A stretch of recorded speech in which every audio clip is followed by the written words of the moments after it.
পৃথিবী ধ্বংস হওয়ার পূর্বে কি হবে, কি হতে পারে, তার কিছু বর্ণনা আল্লাহ সুবহানাহু ওয়া তাআলা কোরআনে, রাসূলুল্লাহ সাল্লাল্লাহু আলাইহি ওয়াসাল্লাম হাদিসে দিয়েছেন। যেগুলো বড় থেকে বড় ঘটনা সেগুলো কোরআনেই আছে।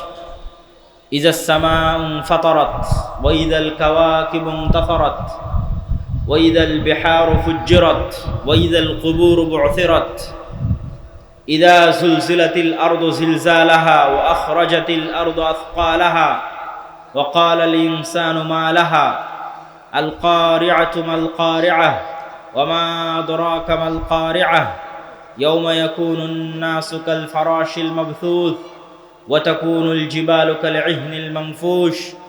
এগুলো কিয়ামতের হওয়ার যে ভয়ঙ্কর এবং ভয়াবহ বিবরণী, তার কিছু কিছু আয়াত, এরকম অসংখ্য আয়াত আছে। শুধু কিয়ামতের দিন কি হবে তার বর্ণনা। মানুষ হবে বিক্ষিপ্ত পঙ্গপালের ন্যায়, হিমালয় পাহাড়ের মতো বড় বড় পাহাড়গুলো হবে আকাশে উড়ন্ত ধ্বনিত তুলার ন্যায়, আসমান ফেটে যাবে, জমিন চৌচির হয়ে যাবে, অসংখ্য বর্ণনা। আর এই ভয়ঙ্কর ভয়াবহ ঘটনাগুলো ঘটার আরও আগে পৃথিবীতে কি হবে তার কিছু বর্ণনা হাদিসে এবং কিছু বর্ণনা কোরআনে উল্লেখিত হয়েছে। আজকে আমরা পৃথিবী ধ্বংসের পূর্ব মুহূর্তে পৃথিবীতে সংঘটিত ফিতনা, এটির উপরই সংক্ষিপ্ত আলোচনা তুলে ধরার চেষ্টা করব ইনশাআল্লাহ। ওয়ামা তৌফিকি ইল্লা বিল্লাহিল আলিয়্যিল আযীম। রাসূলুল্লাহ সাল্লাল্লাহু আলাইহি ওয়াসাল্লাম, ভাই এখানে দিয়েন না ভাই। রাসূলুল্লাহ সাল্লাল্লাহু আলাইহি ওয়াসাল্লাম বলেছেন, ইসলামের প্রথম যেই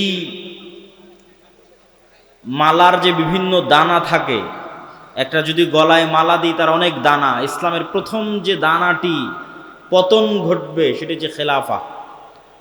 আর ইসলামের শেষ যে দানাটির পতন ঘটবে সেটা হচ্ছে সালাত। তথা এমন একটা সময় আসবে যখন মানুষ সালাত আদায় করবে না, কেউ না, একজনও নয়। আর প্রথম যেটার পতন ঘটে গেছে সেটা হচ্ছে খেলাফা। কিন্তু কিয়ামতের পূর্ব মুহূর্তে রাসূলুল্লাহ সাল্লাল্লাহু আলাইহি ওয়াসাল্লামের ভবিষ্যৎবাণী অনুযায়ী আবারও খেলাফত প্রতিষ্ঠিত হবে আলা মিনহাজিন নবুওয়াহ। নবুয়তের যে ভিত্তি, সেই ভিত্তির উপর যেভাবে খেলাফা প্রতিষ্ঠিত হয়েছিল আবু বকর, ওমর, উসমান এবং আলী রাদিয়াল্লাহু তাআলা আনহুমের খোলাফায়ে রাশিদিনের, কিয়ামতের শেষ মুহূর্তে এসে আবারও খেলাফা প্রতিষ্ঠিত হবে আলা মিনহাজিন নবুওয়াহ। আর কোরআনে বলা আল্লাহর ওয়াদা পূর্ণ হবে। কোরআনে বলা আল্লাহর ওয়াদা কি? হুয়াল্লাযী আরসালা রাসূলাহু বিল হুদা ওয়া দীনিল হক লিইয়ুযহিরাহু আলাদ দীনি কুল্লিহি ওয়ালাউ কারিহাল মুশরিকুন ওয়ালাউ কারিহাল কাফিরুন। মুহাম্মদ সাল্লাল্লাহু আলাইহি ওয়াসাল্লাম যে দিন নিয়ে এসেছেন, এই দিন সারা পৃথিবীর সকল দিনের উপর বিজয় হবে। আল্লাহ সুবহানাহু ওয়া তাআলা এই দিনকে, কোরআনকে নূর বলে সম্বোধন করেছেন। আল্লাহু মুতিম্মু নূরিহি, এই নূরে একদিন পরিপূর্ণতা দেওয়া হবে। মধ্যে অনেক উত্থান পতন যাবে, অনেক দুঃখ কষ্ট যাবে, কিন্তু শেষে এই নূরে পূর্ণতা দেওয়া হবে। এবং পৃথিবীর এমন কোনো মাটির ঘর, এমন কোনো পাকা ঘর বাকি থাকবে না যেখানে ইসলাম প্রবেশ করবে না। তো এই দিন যেহেতু আসেনি, সেহেতু এই দিন আসবে। তো কিয়ামতের পূর্ব মুহূর্তে যে সমস্ত ফিতনা সংঘটিত হবে তার বর্ণনা দিতে গিয়ে রাসূলুল্লাহ সাল্লাল্লাহু আলাইহি ওয়াসাল্লাম বলেন, উ'দুদ সিত্তাম বাইনি ওয়া বাইনাল কিয়ামাহ, তোমরা 6টা জিনিস গণনা করে রাখো আমার এবং কিয়ামতের মধ্যে অবশ্যই সংঘটিত হবে। 1, মাউতি, আমার নিজের মৃত্যু। মুহাম্মদ সাল্লাল্লাহু আলাইহি ওয়াসাল্লামের নবী হিসেবে প্রেরিত হওয়া, মুহাম্মদ সাল্লাল্লাহু আলাইহি ওয়াসাল্লামের মৃত্যু, নবী হওয়া এবং মৃত্যুবরণ কিয়ামতের বড় আলামতগুলোর একটি বড় আলামত। আগের যুগে এক নবীর মৃত্যু হলে মানুষ আর এক নবীর অপেক্ষা করত, আর মুহাম্মদ সাল্লাল্লাহু আলাইহি ওয়াসাল্লাম যেহেতু শেষ নবী, সেহেতু তার মৃত্যুর পরে আমরা আর এক নবীর অপেক্ষা করব না কিয়ামতের অপেক্ষা? কিয়ামতের অপেক্ষা। তাহলে মুহাম্মদ সাল্লাল্লাহু আলাইহি ওয়াসাল্লামের মৃত্যুর পরেই কিয়ামত। 10 দিন পরে হোক, 10 বছর পরে হোক, 10,000 বছর পরে হোক, 10 লক্ষ বছর পরে হোক, কিন্তু মুহাম্মদ সাল্লাল্লাহু আলাইহি ওয়াসাল্লামের মৃত্যুর পরেই কিয়ামত। এটাই সত্য। আর আগের নবীদের ক্ষেত্রে এক নবীর মৃত্যুর পরে আর এক নবী, আর এক নবীর মৃত্যুর পরে আর এক নবী, শেষ নবীর মৃত্যুর পরে কিয়ামত। যেহেতু শেষ নবীর মৃত্যু হয়ে গেছে প্রায় 1400 বছর, সেহেতু এটি নিশ্চিত করে মানুষ বলতে পারবে না যে কখন কিয়ামত হবে, কিন্তু যে কোনো সময় হঠাৎ কিয়ামত হয়ে যাবে, বাগতাতান, হঠাৎ। আল্লাহ সুবহানাহু ওয়া তাআলা কোরআন মাজিদে বলেছেন যে হঠাৎ কিয়ামত কায়েম হয়ে যাবে। প্রিয় উপস্থিতি, 1 নাম্বার মুহাম্মদ সাল্লাল্লাহু আলাইহি ওয়াসাল্লামের মৃত্যু। 2 নাম্বার ফাতহু বাইতুল মুকাদ্দাস। স্বেচ্ছাসেবকদের প্রতি আহ্বান জানাবো, ডানে ভিড় বেশি হচ্ছে, তথা আমার ডানে, এই ভিড়গুলোকে পিছনের দিকে নিয়ে গেলে সবচেয়ে ভালো হয়। স্টেজেও যারা দায়িত্বশীল আছেন তারা স্বেচ্ছাসেবকদের দিয়ে এই কাজটা একটু করিয়ে নেন। 2 নাম্বার হচ্ছে মসজিদে আকসা বিজয় হবে আমার এবং কিয়ামতের মধ্যে।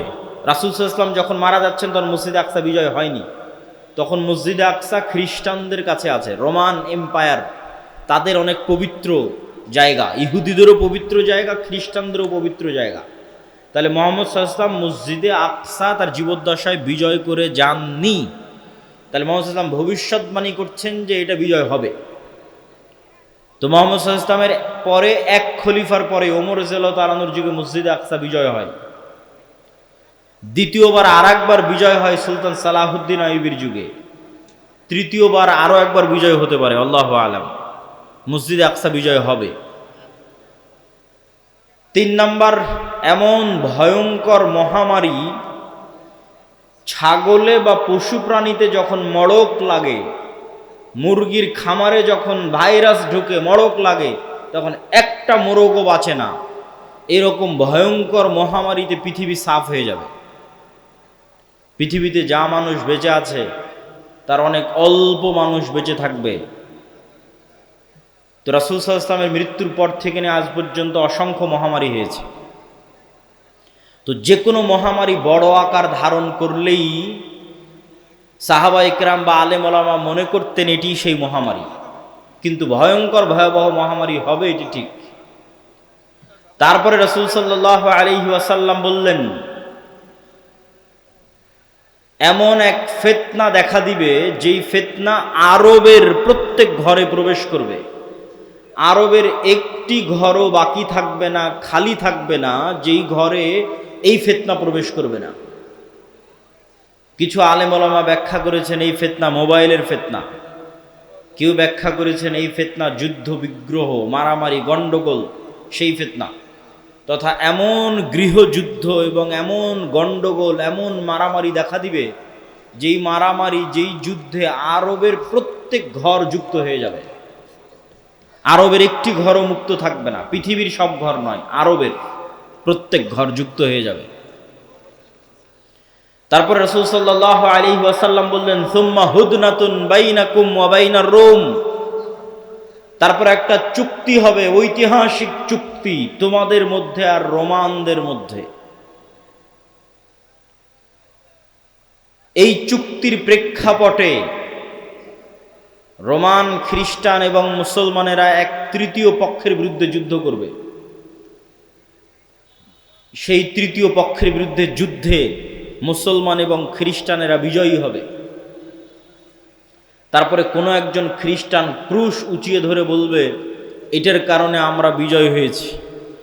তখন এক মুসলমান ক্ষিপ্ত হয়ে গিয়ে ওই ক্রুশকে ভেঙে দিবে, কিছু বর্ণনায় আছে ওই ব্যক্তিকে হত্যা করবে।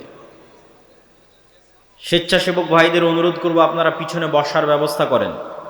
বসার ব্যবস্থা না থাকার কারণে মানুষ দাঁড়িয়ে আছে। তো ক্রুশ ভেঙে ফেলা অথবা ক্রুশ উত্তোলনকারী ব্যক্তিকে হত্যার মাধ্যমে রোমান, খ্রিস্টান এবং মুসলমানেরা মুখোমুখি দাঁড়িয়ে যাবে। আর রোমান খ্রিস্টানদের সাথে মুসলমানদের এই যুদ্ধ হবে পৃথিবীর ইতিহাসের সবচেয়ে ভয়াবহ যুদ্ধ। মালহামা নামটি এখন অনেক পরিচিত, আর ইংরেজিতে আরমাগেডন নামটি অনেক পরিচিত। বাইবেলের প্রফেসি অনুযায়ী শেষ জামানায় এক ভয়ঙ্কর যুদ্ধ হবে, যেটিকে তারা বলে আরমাগেডন, ভয়ঙ্কর যুদ্ধ। ওইটারই ইসলামিক টার্মিনোলজি, পরিভাষা অনেকেই মনে করে যে আল মালহামা বা আল মালহামা আল কুবরা, ভয়ঙ্কর যুদ্ধ। যেই যুদ্ধের মতো ভয়ঙ্কর যুদ্ধ অতীতে কোনোদিন হয়নি, পরে ভবিষ্যতে আর কোনোদিন হবে না। এই যুদ্ধটা কাদের কাদের মধ্যে সংঘটিত হবে? খ্রিস্টান রোমানদের মধ্যে এবং মুসলমানদের মধ্যে। রাসূলুল্লাহ সাল্লাল্লাহু আলাইহি ওয়াসাল্লামের ভাষা অনুযায়ী সেই দিন খ্রিস্টানেরা একত্রিত হবে তাহতা সামানিনা রায়া, ৮০টি পতাকার অধীনে। তাহতা কুল্লি রায়াতিন, প্রত্যেক পতাকার অধীনে ইসনা আশারা আলফ, ১২,০০০ করে সেনাবাহিনী থাকবে, যোদ্ধা, ফাইটার। তো ৮০টি পতাকার অধীনে ১২,০০০ করে সেনাবাহিনী থাকলে ক্যালকুলেটরে চাপলে দেখবেন প্রায় ৯.৫ লক্ষ থেকে ১০ লক্ষ মানুষ নয়, শুধু যোদ্ধা, তথা ১০ লক্ষ যোদ্ধা একত্রিত হবে মুসলমানদের বিরুদ্ধে যুদ্ধ করার জন্য। রাসূল সাল্লাল্লাহু আলাইহি ওয়াসাল্লাম এই যুদ্ধের জায়গার নামও বলে দিয়েছেন, বলেছেন লা তাকুমুস সাআ, ততদিন কিয়ামত হবে না যতদিন না হাত্তা তুকাতিলুনার রোম, যতদিন না তোমরা রোমানদের বিরুদ্ধে যুদ্ধ করেছো বিল আমাক আও বিদাবিক, আমাক এবং দাবেক নামক জায়গায় যতদিন না তোমরা রোমানদের বিরুদ্ধে যুদ্ধ না করেছো ততদিন কিয়ামত হবে না। তো এই আমাক এবং দাবেক নামক জায়গাটি বর্তমান সিরিয়া এবং তুরস্কের সীমান্তবর্তী অঞ্চল। সিরিয়ার সীমান্তবর্তী ইদলিব, আলেপ্পো, আরবিতে বলে হালব, ইংরেজিতে বলে আলেপ্পো। এই হালব বা আলেপ্পোর হচ্ছে তুরস্কের সাথে লাগানো একটি সিরিয়ার শহর।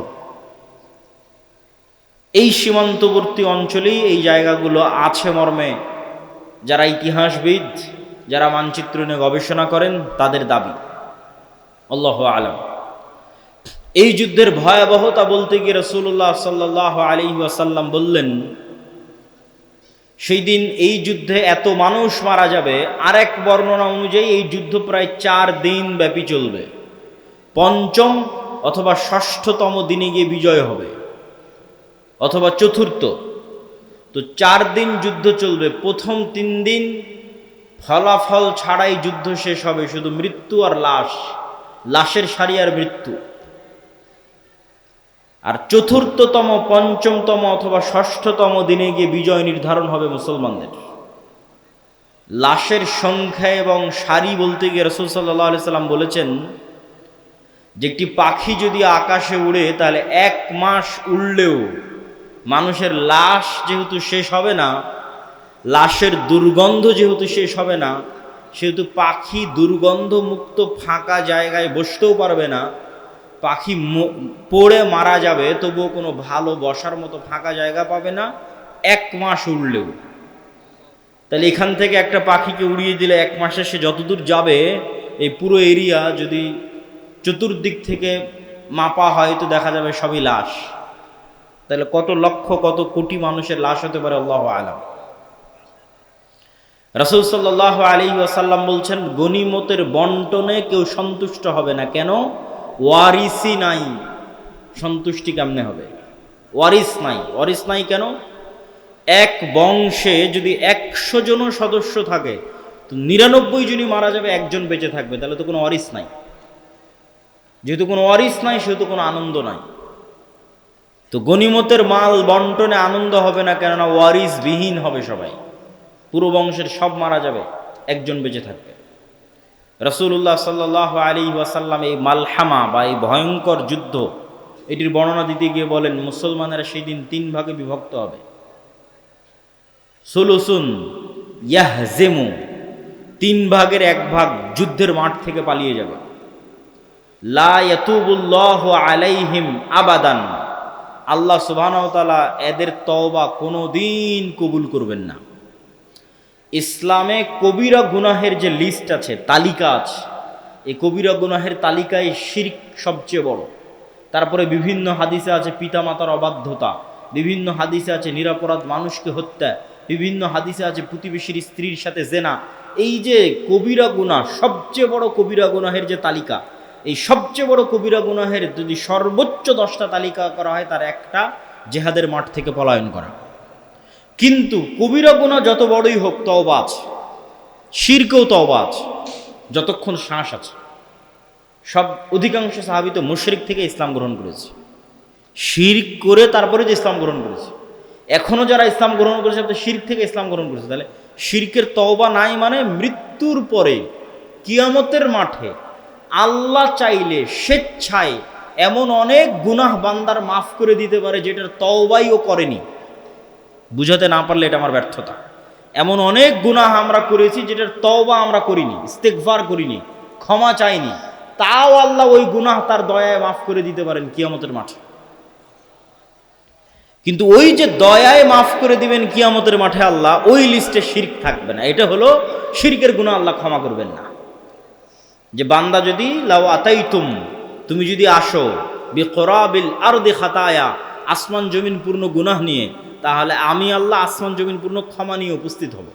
তো এই যে আসমান জমিন পূর্ণ গুনাহ, এর কোনো গুনাহ আপনি জানেন, কোনো গুনাহ ভুলে গেছেন, কোনোটার তওবা করেছেন, কোনোটা করেননি, তাও আল্লাহ দয়া করে মাফ করে দিবে। কিন্তু করবেন না কোনটা? শিরক। কিন্তু যতক্ষণ শ্বাস আছে ততক্ষণ সব গুনাহের ক্ষমা আছে, শিরকেরও ক্ষমা আছে। তো রাসূল সাল্লাল্লাহু আলাইহি ওয়াসাল্লাম বলছেন, যারা ওই যুদ্ধের মাঠ থেকে পলায়ন করবে এদের তওবা কবুল হবে না। 3 ভাগের 1 ভাগ, সুলুসুন, 3 ভাগের 1 ভাগ শহীদ হয়ে যাবে আল্লাহর রাস্তায়। রাসূল সাল্লাল্লাহু আলাইহি ওয়াসাল্লাম বলছেন তারা হচ্ছেন আফজালু শুহাদাইল আরজ, পৃথিবীর সর্বশ্রেষ্ঠ শহীদ। আল্লাহু আকবার। তারপরে বলছেন 3 ভাগের বাকি 1 ভাগ, 1 ভাগ তো পালিয়ে গেল, 1 ভাগ মরে শেষ, আর 1 ভাগ তারা বিজয়ী হবে। এরা বিজয়ী হওয়ার পর এই বিজয়ী দল ইয়াফতাতিহুনাল কুসতুনতুনিয়া, কনস্টান্টিনোপল বিজয় করবে। এই কনস্টান্টিনোপল, কুসতুনতুনিয়া হচ্ছে আজকের তুরস্কের ইস্তাম্বুল, যেটা দীর্ঘদিন তুরস্কের রাজধানী ছিল। এখন রাজধানী আঙ্কারা, কিন্তু ইস্তাম্বুল সবচেয়ে ঐতিহাসিক শহর। সুলতান মুহাম্মদ আল ফাতেহ ইস্তাম্বুলকে বিজয় করেছিলেন।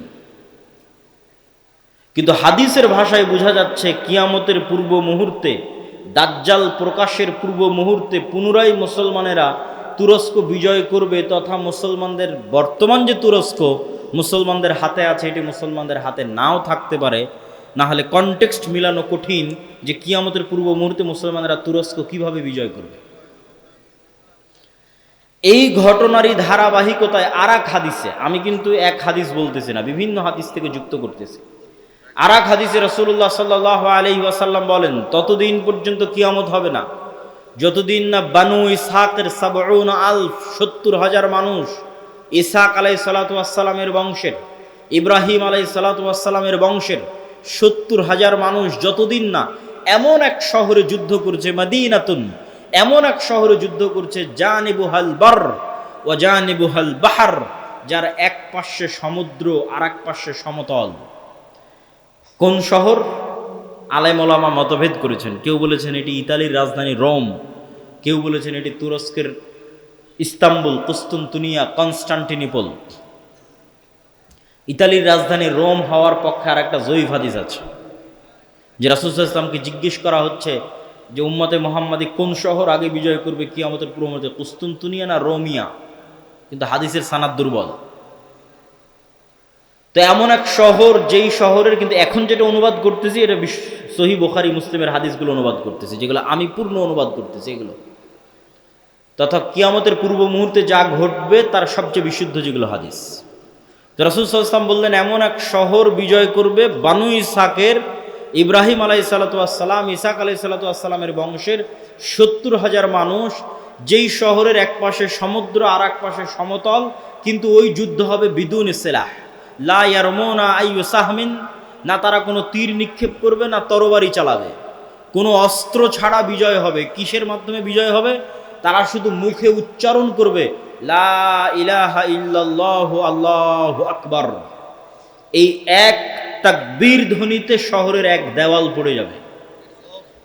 দ্বিতীয় তাকবীর ধ্বনিতে শহরের দ্বিতীয় দেওয়াল পড়ে যাবে। তৃতীয় তাকবীর ধ্বনিতে শহরের তৃতীয় দেওয়াল পড়ে যাবে। মুসলমানেরা বিনা বাধায়, বিনা রক্তপাতে এবং বিনা অস্ত্র প্রয়োগে ওই শহরে প্রবেশ করবে।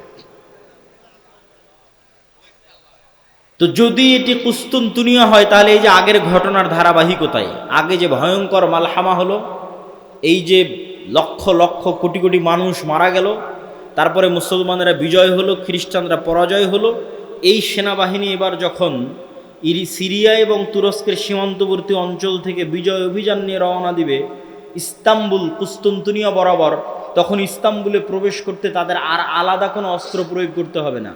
তাকবীর ধ্বনিতে ওই নগরীর দেওয়াল পড়ে যাবে এবং তারা বিনা অস্ত্র প্রয়োগে শহর বিজয় করবে। অথবা ওই আগের হাদিসে কুস্তুনতুনিয়া বিজয় হয়ে গেছে, কুস্তুনতুনিয়া বিজয়ের পর এই বিজয় কাফেলা চলতেই থাকবে। ম্যাপ চেক করলে বুঝবেন, চলতে চলতে চলতে পৌঁছে যাবে ইতালির রাজধানী রোমে। যখন ইতালির রাজধানী রোমে পৌঁছবে তখন আর এখানে কোনো অস্ত্র প্রয়োগ করতে হবে না, তাকবীর ধ্বনিতে শহর বিজয় হয়ে যাবে। দুটের যে কোনো একটা আল্লাহ সুবহানাহু ওয়া তাআলা ভালো জানেন। এই দুই বিজয়ের অথবা এক বিজয়ের, কুস্তুনতুনিয়া বিজয় অথবা কুস্তুনতুনিয়ার পরে রোম বিজয়, ইতালির রাজধানী রোম বিজয়, এই দুই বিজয়ের কোনো এক বিজয়ের পরে আড়াল থেকে, বেশিরভাগ হাদিসে আছে কুস্তুনতুনিয়া বিজয়ের পর, শয়তান চিৎকার করে বলবে দাজ্জাল তোমাদের বাড়িতে প্রবেশ করে গেছে। কিন্তু এটা মিথ্যা সংবাদ হবে।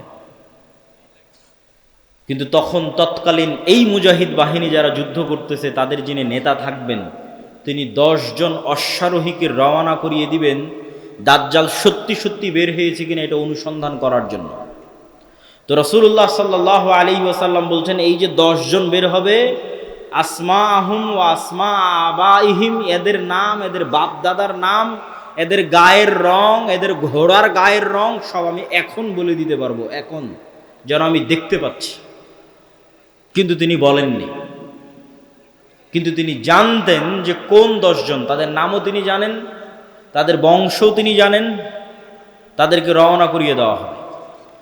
এই ঘটনার সাথে আরেকটা ঘটনা যুক্ত আছে যেটা না বললেই নয়। যেই দিন এই মালহামা হবে, এটা ছুটে গেছে বলতে, সেই দিন ওই হাদিসে রাসূল সাল্লাল্লাহু আলাইহি ওয়াসাল্লাম বলছেন, ইয়াখরুজু মিনাল মাদিনা খিয়ারু আহলিল আরজ, মদিনা থেকে যুদ্ধ করার জন্য সিরিয়াতে এসে রোমানদের বিরুদ্ধে যুদ্ধ করবে, এই জন্য মদিনা থেকে তৎকালীন বিশ্বের খিয়ারু আহলিল আরজ, সবচেয়ে আল্লাহওয়ালা তাকওয়াবান পরহেজগার একদল মানুষ বের হবে। আল্লাহু আকবার। তৎকালীন বিশ্বের সবচেয়ে তাকওয়াবান আল্লাহওয়ালা পরহেজগার মানুষেরা তখন মদিনায় থাকবে। তাদের একটা জামাত এই যুদ্ধে অংশগ্রহণ করার জন্য মদিনা থেকে রওনা দিবে। তখন এই রোমান খ্রিস্টান এম্পায়ারের সেনাবাহিনীরা বলবে, মদিনার মানুষ তোমাদের এখানে কাজ কি? খাল্লু বাইনানা ওয়া বাইনাল্লাযিনা সাবাউ মিন্না, আমাদের যুদ্ধ এই সিরিয়ার মানুষদের সাথে, তোমরা আমাদের রাস্তা ক্লিয়ার করে দাও, তোমাদের এই যুদ্ধে বাধা দেওয়ার কি দরকার? অথবা আমাদের মধ্যে থেকে আগের যুদ্ধের ধারাবাহিকতায়, মানে এর আগেও আরো অনেক যুদ্ধ হয়ে থাকতে পারে, ধারাবাহিকতায় আমাদের মধ্যে যারা তোমাদের কাছে বন্দী হয়ে আছে, বন্দী হওয়ার পর তারা তোমাদের দিন গ্রহণ করে নিয়েছে, ওদের সাথে আমাদের যুদ্ধ, তোমরা কেন ওদেরকে বাঁচাতে আসতেছো? এরকম একটা কনটেক্সট হাদিসের মধ্যে আছে। তখন মদিনার মানুষেরা উত্তরে বলবে, আমরা আমাদের ভাইদেরকে একাই ছেড়ে দিতে পারি না, অতএব এই যুদ্ধে আমরা অংশগ্রহণ করবই করব। এখানে ভাইদেরকে বলতে দুটোই উদ্দেশ্য হতে পারে, সিরিয়ার মুসলমানদেরকে অথবা রোমানদের মধ্যে যারা বন্দী হয়েছিল খ্রিস্টান, পরে মুসলমান হয়ে গেছে, ওদেরকে এরা চাচ্ছে নিয়ে নিতে, যে আমরা তো আমাদের লোকজনকেই চাচ্ছি, তোমাদের কি সমস্যা? ওদেরকে বাঁচাতে এরা বলবে, না আমাদের মুসলিম ভাইদেরকে আমরা একাই ছেড়ে দিতে পারি না। তখন ওই যুদ্ধ হবে। তো এবার এই যে 10 জন অশ্বারোহী রওনা দিল দাজ্জালের অনুসন্ধানে, দাজ্জালকে খুঁজতে, তখনও দাজ্জাল বের হয়নি। তো কিন্তু মুজাহিদ বাহিনী হতবিহব্বল, তটস্থ, হতভম্ব হয়ে যাবে। কেননা দাজ্জালের ফিতনা পৃথিবীর সবচেয়ে বড় ফিতনা। আদম আলাইহিস সালাতু ওয়াস সালাম যেই ফিতনায় পা দিয়ে জান্নাত থেকে বের হয়ে গেছেন, ওটাও ফিতনা। আল্লাহ বললেন, এই গাছের নিকটে আসিও না, এই গাছের ফল খেও না, খেয়ে নিলেন। তো ফল খেতে নিষেধ করাটা ফিতনা, খেয়ে নিলেন, ফিতনায় পড়ে গেলেন, ফিতনা থেকে বাঁচতে পারলেন না। কাবিল হাবিলকে হত্যা করলো, এটাও ফিতনা। নূহ আলাইহিস সালাতু ওয়াস সালামের কওম আগের যুগের সৎ কর্মশীল পরহেজগার বান্দাদের মূর্তি বানিয়ে পূজা করতে লাগলো, ওটাও ফিতনা। লূত আলাইহিস সালাতু ওয়াস সালামের কওম জেনায় লিপ্ত হয়ে গেল, এটাও ফিতনা। কিন্তু এগুলো একটাও ফিতনা দাজ্জালের ফিতনার মতো বড় নয়, এটা বুঝতে হবে। দাজ্জালের ফিতনা আকবারু ফিতান আলা ওয়াজহিল আরজ। আদম আলাইহিস সালাম যেই ফিতনায় পা দিয়েছেন ওইটার চাইতে, কাবিল যে ফিতনায় পা দিয়েছিল ওইটার চাইতে, নূহ আলাইহিস সালামের কওম যে ফিতনায় পা দিয়েছিল ওইটার চাইতে, আদ সামুদ কওমে লূত তারা যে ফিতনায় পা দিয়েছিল ওইটার চাইতে সবচেয়ে বড় ফিতনা দাজ্জালের ফিতনা। আর এই ফিতনা মোকাবেলা করবে উম্মতে মুহাম্মদ, সর্বশ্রেষ্ঠ উম্মত মোকাবেলা করবে পৃথিবীর সবচেয়ে বড় ফিতনার। কেন দাজ্জালের ফিতনা সবচেয়ে ভয়ঙ্কর, এটাও বুঝতে হবে আপনাকে। আমি স্বেচ্ছাসেবক ভাইদের আবারও দৃষ্টি আকর্ষণ করছি, লোকজনের সংখ্যা বেশি হয়ে যাচ্ছে, পিছনে একটু বসার ব্যবস্থা এবং বামে এখনো ফাঁকা আছে, বামে একটু বসার ব্যবস্থা এবং মানুষজনকে এইদিকেও একটু বসার জন্য উদ্বুদ্ধ করা। প্রিয় উপস্থিতি, কেন দাজ্জালের ফিতনা সবচেয়ে ভয়াবহ? দেখেন, কওমে নূহ আলাইহিস সালামের কওম যখন বড় বড় আল্লাহওয়ালা পীর বুজুর্গ দিনদার মানুষের মূর্তি বানালো, তখন তারাও জানতো যে এই মূর্তির কোনো ক্ষমতা নাই। ইয়া আবাতি লিমা তা'বুদু মা লা তাসমাউ। ইব্রাহিম আলাইহিস সালাম বাপকে বলছে, হে আমার বাপ, এমন মূর্তির কেমনে ইবাদত করো যে শুনতেও পায় না, দেখতেও পায় না। তাহলে আগের যুগের মানুষ যে মূর্তির ইবাদত করতো অথবা এখনো করে, তাদের সাথে কোরআনের যে তর্ক বিতর্ক, এই তর্ক বিতর্কের মানদণ্ড হচ্ছে তোমরা যেই সমস্ত বাতিল ইলাহের পূজা করো এদের রব হওয়ার ক্ষমতা নাই। রব হওয়ার ক্ষমতা নাই মানে কথা বলার ক্ষমতা নাই, শোনার ক্ষমতা নাই, দেখার ক্ষমতা নাই, সৃষ্টির ক্ষমতা নাই। এরা একটা মাছি বানাতে পারবে না, মশা বানাতে পারবে না, এরা একটা খেজুরের বিচির দানার উপরের যে পাতলা আবরণ থাকে ওটার পর্যন্ত এরা মালিক নয়। তাহলে যে রব নয় ও ইবাদতের যোগ্য কেমনে হয়? রব তো আমি, আসমান জমিন আমি বানিয়েছি, সূর্য চন্দ্র আমি বানিয়েছি, ইবাদত আমার করো, এই দিয়ে কোরআন পরিপূর্ণ। এটা মানুষের বুঝতে সহজ যে এর ক্ষমতা নাই, কেন এর ইবাদত করব। কিন্তু এই কনটেক্সট অচল হয়ে যাবে যখন দাজ্জাল আসবে। কেন দাজ্জাল রব যা যা করতে পারে তার প্রায় সব কিছুই করে দেখাবে। এই জন্য দাজ্জালের ফিতনা সবচেয়ে ভয়াবহ, ভয়ঙ্কর ফিতনা। মা কালী, মা দুর্গা আর শাহজালাল আর শাহপরাণ যাদেরই মানুষ আল্লাহ বাদ দিয়ে ইবাদত করছে, আর ঈসা আলাইহিস সালাতু ওয়াস সালাম আর মারিয়াম আলাইহিস সালাতু ওয়াস সালাম আর যাদেরই ইবাদত করছে, তারা কেউ এখন আপনাকে দেখাতে পারবে না যে আমি আকাশকে আদেশ দিলাম আকাশ বৃষ্টি বর্ষণ করবে, আমি জমিনকে আদেশ দিলাম জমিন ফসল উৎপাদন করবে, জান্নাত দেখালাম জান্নাতে ঢুকে যাও, জাহান্নাম দেখালাম জাহান্নামে ঢুকে যাও, মৃতকে জীবিত করে দিলাম।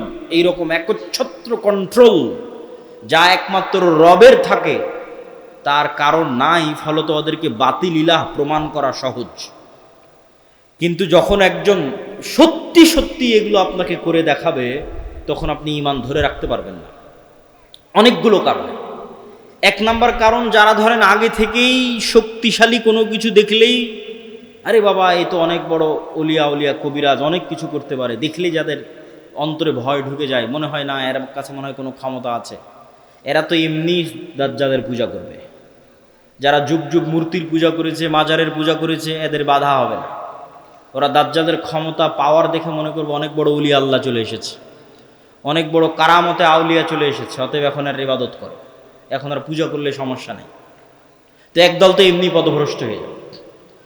আরেক দল মানুষ থাকে যারা মোটামুটি আল্লাহর উপর ঈমান রাখে, কিন্তু ইস্তেকামা, ঈমানের উপর ইস্তেকামার জন্য সবর লাগে, সবর করার ক্ষমতা এবং সাহস এদের নাই। এদের দেখবেন এখন দুনিয়াবি ক্ষমতা যাদের কাছে, ওদের ওখানে গিয়ে সিজদা দিচ্ছে।